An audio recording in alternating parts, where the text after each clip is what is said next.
அனைத்து விதமான பிரச்சனைகளுக்கும் 11 நாட்களில் தீர்வு காண ஸ்ரீ மாரியம்மன் ஜோதிட நிலையம். தொடர்புகளுக்கு 0091 990 816 585 6. ரணிலுக்கு கேஸ் சிலிண்டர் அரியத்திற்கு சங்கு.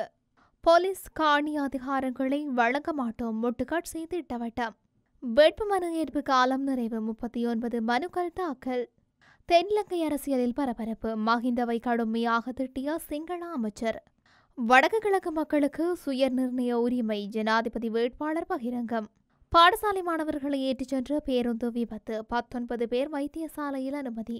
செப்டம்பர் 21 பின்னர் அனுரவே ஜனாதிபதி நம்புகின்றது ஜேவிபி. சவுதி இளவரசருக்கு கொலை மிரட்டல். எதிர்வரும் ஜனாதிபதி தேர்தலில் சுயேட்சை வேட்பாளராக போட்டியிடும் ஜனாதிபதி ரணில் விக்ரமசிங்க எரிவாயு சிலிண்டர் சின்னத்தில் போட்டியிட உள்ளதாக ஜனாதிபதி ஊடக பிரிவு தெரிவிக்கின்றது. தேர்தல் சின்னமாக கேஸ் சிலிண்டர் சின்னத்தை தேர்தல்கள் ஆணைக்குழு ரணில் விக்ரமசிங்கவிற்கு வழங்கியுள்ளது. இதேவேளை ஸ்ரீலங்கா ஜனாதிபதி தேர்தலில் தமிழ் பொது வேட்பாளராக களமிறங்கியுள்ள அரியநேத்திரனின் நியமன பத்திரம் சற்று முன்னர் ஏற்றுக்கொள்ளப்பட்டுள்ளது. இதேவேளை தமிழ் பொது வேட்பாளருக்குரிய சின்னமாக அறிவிக்கப்பட்டுள்ள சங்கு சின்னத்தில் இவர் போட்டியிடவுள்ளார். ஜனாதிபதி தேர்தலுக்கான வேட்புமனு தாக்கல் இன்று காலை 9 மணி முதல் 11 மணி வரை தேர்தல்கள் ஆணைக்குழுவில் இடம்பெற்றது. இதன்போது தமிழ் பொது வேட்பாளரை வேட்புமனுவை சமர்ப்பித்தார். அத்துடன் கட்டுப்பணம் செலுத்திய 40 வேட்பாளர்களில் 39 வேட்பாளர்கள் வேட்புமனு தாக்கல் செய்திருந்த நிலையில் அனைத்து மனுக்களும் ஏற்றுக்கொள்ளப்பட்டமை குறிப்பிடத்தக்கது. ஒற்றையாட்சிக்குள் அனைத்து இன மக்களும் சமமாக வாழக்கூடிய சூழ்நிலையை உருவாக்குவதே எமது நோக்கமாகும்.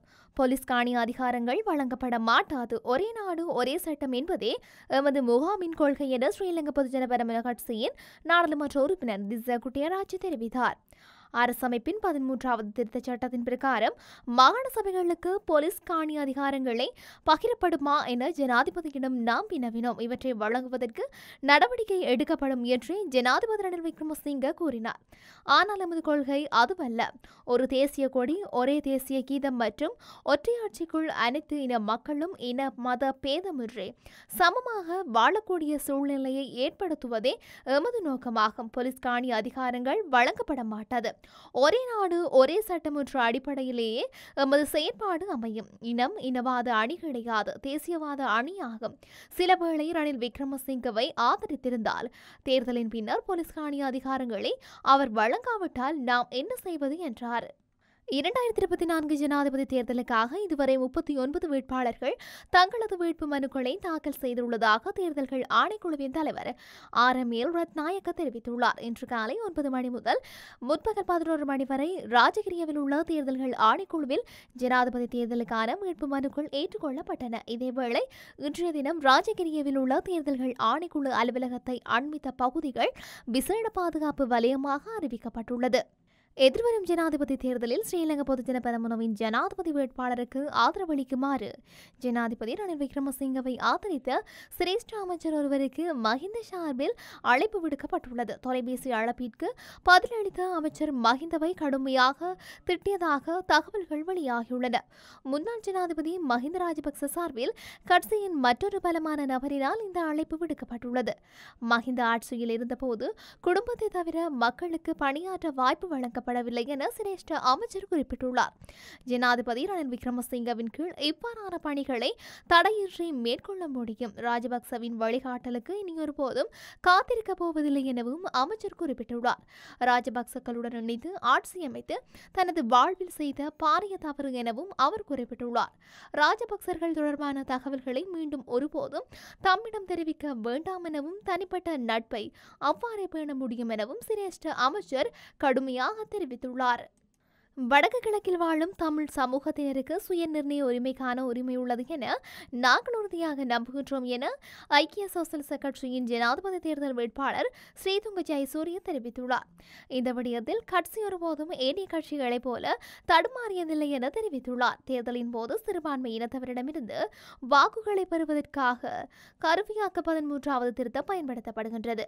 பார்வையாளர்களின் மன விருப்பத்திற்கு ஏற்ப அரசியல்வாதிகள் அவ்வப்போது தங்கள் நிலைப்பாட்டை மாற்றி வருகின்றனர். எனினும் ஐக்கிய சோசலிச கட்சியைச் சேர்ந்த நாங்கள் நிலையான உறுதியான கொள்கையை கொண்டுள்ளோம். வடக்கு கிழக்கில் வாழும் தமிழ் சமூகத்தினருக்கு சுய நிர்ணய உரிமைக்கான உரிமை உள்ளது என நாங்கள் உறுதியாக நம்புகின்றோம். எங்களின் இந்த நிலைப்பாட்டிற்கு நாட்டின் சில பகுதிகளில் ஆதரவில்லாமல் இருக்கலாம், ஆனால் இது நியாயமானது, நீதியானது என நாங்கள் கருதுகின்றோம். தற்போதைய 13வது திருத்தத்தை நடைமுறைப்படுத்துவது குறித்து வடக்கு கிழக்கு மக்கள் அதிக ஆர்வம் கொண்டுள்ளனர் என நாங்கள் கருதவில்லை. அவர்களின் கரிசனைகளுக்கு தீர்வை காணும் நீண்டகால தீர்வே அவர்களுக்கு அவசியம். தமிழ் மக்களுக்கு சுய நிர்ணய உரிமையை வழங்குவது நாட்டை பிளவுபடுத்தும் என நாங்கள் கருதவில்லை. மாறாக அது மேலும் ஐக்கியப்பட்ட நாட்டை உருவாக்கும் என நாங்கள் கருதுகின்றோம் என்றார். அனுராதபுரம் பாதனிய பிரதான வீதியில் 2 பேருந்துகள் மோதியதில் 19 பேர் காயமடைந்துள்ளதாக காவல்துறையினர் தெரிவித்துள்ளனர். பாடசாலை மாணவர்களை ஏற்றிச் சென்ற சிசுசரிய பேருந்து மற்றும் ஆடி தொழிற்சாலை ஊழியர்களை ஏற்றிச் சென்ற பேருந்து மோதியதில் இவ்விபத்து இடம்பெற்றுள்ளதாக அனுராதபுரம் காவல்துறையினர் குறிப்பிடுகின்றனர். சிசுசரிய பேருந்து மாணவர்களை ஏற்றுவதற்காக நிறுத்தப்பட்ட போது பின்னால் வந்த பேருந்து சிசுசரிய பேருந்தின் பின்புறம் மோதியுள்ளது. இந்த விபத்தில் 4 மாணவர்கள், பேருந்தின் சாரதி மற்றும் ஊழியர்களை ஏற்றிச் சென்ற பேருந்தில் பயணித்த 14 பெண்கள் படுகாயமடைந்து அனுராதபுரம் போதனா வைத்தியசாலையில் அனுமதிக்கப்பட்டுள்ளனர். மேலும் விபத்துடன் தொடர்புடைய ஆடி தொழிற்சாலை ஊழியர்களை ஏற்றிச் சென்ற பேருந்தின் சாரதியை காவல்துறையினர் கைது செய்துள்ளமை குறிப்பிடத்தக்கது. எதிர்வரும் ஜனாதிபதி தேர்தலில் அனுரகுமார திஸநாயக்க வெற்றியீட்டுவார். அவரது வெற்றி இந்த நாட்டு மக்களின் வெற்றியாக கருதப்படும் என தேசிய மக்கள் சக்தி தெரிவித்துள்ளது. இதுகுறித்து நாடாளுமன்ற உறுப்பினர் விஜித ஹேரத் கருத்து தெரிவிக்கையில், தேர்தலில் தேசிய மக்கள் சக்தி மக்கள் அமோக வெற்றியீட்டம். நாட்டு மக்களின் நம்பிக்கை நாளுக்கு நாள் அதிகரித்து வருகின்றது. நாட்டு வீழ்ச்சி பாதைக்கு இட்டுச் சென்றவர்களே இன்று மீண்டும் ஆட்சி அமைக்கும் கனவில் உள்ளனர். தேசிய மக்கள் சக்தியின் ஆட்சியில் இந்த நாட்டில் ஜனநாயக உரிமைகளுக்கு மதிப்பளிக்கக்கூடும். அனுரகுமார திஸநாயக்கவிடம் நாட்டை ஒப்படைக்கும் போது நாடு அபிவிருத்தியடையும். நாட்டு மக்கள் வளமான வாழ்க்கை வாழக்கூடிய சூழ்நிலை உருவாக்கப்படும். நாட்டை வெற்றியடைய செய்வதற்காகவே அனுரகுமார தேர்தலில் போட்டியிடுகின்றார். செப்டம்பர் 21ஆம் தேதி நடைபெறவுள்ள தேர்தலில் அனுரகுமார திஸநாயக்க வெற்றி பெறுவார். அது இந்த நாட்டு மக்களின் வெற்றியாகும். இவ்வாறு விஜித ஹேரத் தெரிவித்துள்ளார். சவுதி அரேபியாவின் பட்டத்து இளவரசர் முகமது பின் சல்மானை கொல்ல திட்டம் தீட்டப்பட்டு வருவதாக பொலிட்டிகோ இணைய செய்தி சேவை தெரிவித்துள்ளது. அமெரிக்க உளவுத்துறை அறிக்கைகளை மேற்கோள் காட்டி பொலிட்டிகோ இணைய செய்தி சேவை இதனை தெரிவித்துள்ளது. சன்னி முஸ்லிம் சவுதி அரேபியாவுக்கும் யூத இஸ்ரேலுக்கும் இடையே நல்லுறவு உள்ளது. இளவரசர் சல்மானின் தலையீட்டால் நல்லுறவு தொடங்கியது. இது அண்டை முஸ்லிம் நாடுகளின் எதிர்ப்பை ஏற்படுத்தியுள்ளது. இதனால் சவுதி இளவரசருக்கு கொலை மிரட்டல் விடுக்கப்பட்டது. அனைத்து விதமான பிரச்சனைகளுக்கும் 11 நாட்களில் தீர்வு காண ஸ்ரீ மாரியம்மன் ஜோதிட நிலையம். தொடர்புகளுக்கு 0091 990 816 585 6.